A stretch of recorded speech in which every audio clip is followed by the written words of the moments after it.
പ്ലാമോട് നിന്ന് നമ്മൾ PMGയിലേക്ക് കയറുന്ന വൺ വേയിലേക്ക് കാറ് കയറുമ്പോൾ ഇടത്തെ വശത്തേക്കൊരു KSRTC ബസ് തട്ടാൻ വേണ്ടി വരുന്നതാണ് ഞങ്ങൾ ആദ്യം ശ്രദ്ധിക്കുന്നത്. പ്ലാമോട് നിന്ന് നമ്മൾ PMGയിലേക്ക് കയറുന്ന വൺ വേയിലേക്ക് കാറ് കയറുമ്പോൾ ഇടത്തെ വശത്തേക്കൊരു KSRTC ബസ് തട്ടാൻ വേണ്ടി വരുന്നതാണ് ഞങ്ങൾ ആദ്യം ശ്രദ്ധിക്കുന്നത്. അത് വീട് ഷാജിയേട്ടാ, ഇതിലും വലുതെന്തോ വരായിരുന്നത്. ഇതിലും വലുതല്ലാണ് വരാനുള്ളത്. സുനാമിയോ? തനിക്ക് എങ്ങനെ ധൈര്യം ഉണ്ടായോ ഇതുകൊണ്ട് ഇവിടെ വരാൻ? അവരാണ് എന്റെ വണ്ടിയുടെ കുറുകെ കൊണ്ടിട്ടത്. അതിന് കുറുകെ ഇട്ടിട്ടില്ലല്ലോ അല്ല മാഡം? അല്ല, ബസ്സിന് കുറുകെ അല്ല കാർ കിടക്കുന്നത്. എന്തോ എങ്ങനെ ഒന്ന് അറിഞ്ഞോണ്ടല്ലോ, മനഃപൂർവ്വല്ലേ? വീഡിയോ ശ്രദ്ധിച്ചു നോക്കൂ, കണ്ടോ? കുറുകെയല്ല ഇട്ടത്, ക്രോസ് ആയിട്ടാണ്.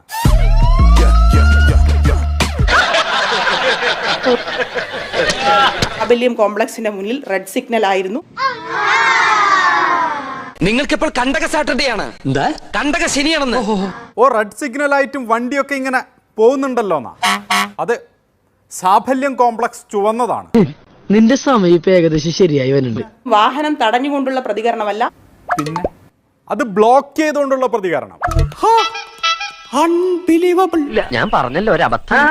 അബദ്ധങ്ങളുടെ ഒരു ഘോഷയാത്ര തന്നെയാണല്ലോ നിന്റെ ജീവിതം. ഇവിടെയൊക്കെ CCTV ഉള്ളതാ. നിങ്ങൾ ഞാൻ പറയുന്നത് നിങ്ങൾക്ക് വിശ്വാസം ഇല്ലെങ്കിൽ നിങ്ങൾക്ക് പോലീസുമായി ബന്ധപ്പെട്ട ആ വിഷ്വൽസ് പരിശോധിക്കാം.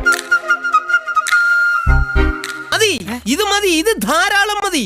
പരാതി ആദ്യം കൊടുത്തത് ഡ്രൈവർ യദുവാണ്, പക്ഷെ കേസില്ല. അതങ്ങനെ വരൂ, അതങ്ങനെ സംഭവിക്കൂ. ഈ ലോകത്തിന്റെ ഒരു പോക്കേ. ഇപ്പൊ മനസ്സിലായി. മേയർ കൊടുത്ത പരാതിയിൽ ഡ്രൈവർക്കെതിരെ കേസെടുത്തു. അതങ്ങനെ വിടാൻ പറ്റുമോ ബ്രദർ? അതെങ്ങനെ വിടാൻ പറ്റും? തെമ്മാടത്തിലൊന്ന് ഒരിക്കൽ പറഞ്ഞാൽ മതിയോ? ഇവിടെ എന്താ ചോദിക്കാൻ പറയാനോ ആളില്ലേ? സമ്പൂർണ്ണ ചാറ്റരുട ബന്ദർക്ക ബച്ച്. അദ്ദേഹത്തിന്റെ ഭാഗത്തു നിന്ന് തന്നെ ഈ അപകടകരമായ രീതിയിൽ വാഹനം ഓടിച്ചതിന് ഇതിനു മുൻപും പല കേസുകൾ റിപ്പോർട്ട് ചെയ്തിട്ടുണ്ട്. അതിനൊക്കെ FIR ഉണ്ട്, കേസെടുത്തിട്ടുണ്ട് എന്നുള്ള സത്യാവസ്ഥ നമ്മളിപ്പോൾ മനസ്സിലാക്കുകയാണ്. കഷ്ടം. ഓ, നിന്റെ ബുദ്ധി വിമാനമാണല്ലോ. വിമാനമല്ല, റോക്കറ്റ്. റോക്കറ്റ്. കണ്ട അണ്ടനും അടവണ്ണൊക്കെ വോട്ട് ചെയ്താൽ ഇങ്ങനെയൊക്കെ ഉണ്ടാവും. എന്തെങ്കിലും ക്രൈം കേസ് ഉണ്ടെങ്കിൽ സർക്കാർ ഒരു സ്ഥാപനത്തിൽ എടുക്കൂ.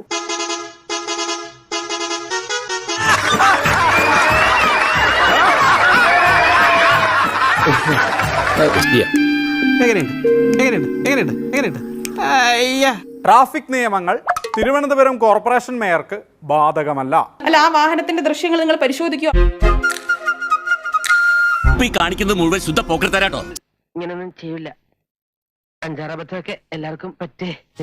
ഇനി വെച്ച് നീട്ടിക്കൂടാ. ജയിക്കണമെന്നുണ്ടെങ്കിൽ രണ്ടും കൽപ്പിച്ചുള്ള ഒരു കളി കളിച്ചത്. അങ്ങനെ ക്യാമറ പരിശോധിക്കാൻ വേണ്ടി പോലീസ് വന്ന് ക്യാമറ പരിശോധിച്ചു, കൊള്ളാം.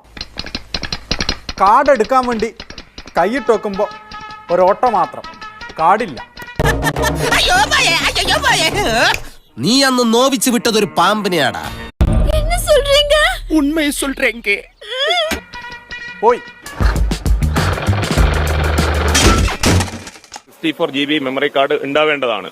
കേടല്ല, കാണുന്നില്ല. പിന്നെ ഞങ്ങൾക്ക് ഇപ്പൊ അധികാരം കയ്യിലുള്ളതുകൊണ്ട് ഒരു പ്രശ്നമില്ല. അച്ഛന് മനസ്സിലായില്ലേ? നമ്മളെ നാടും റോഡും ഒരേ മാതിരിയാ. എന്നും നന്നാക്കണ്ട്, എന്നാലോ ഒരു കാലത്തും നന്നാവൂല.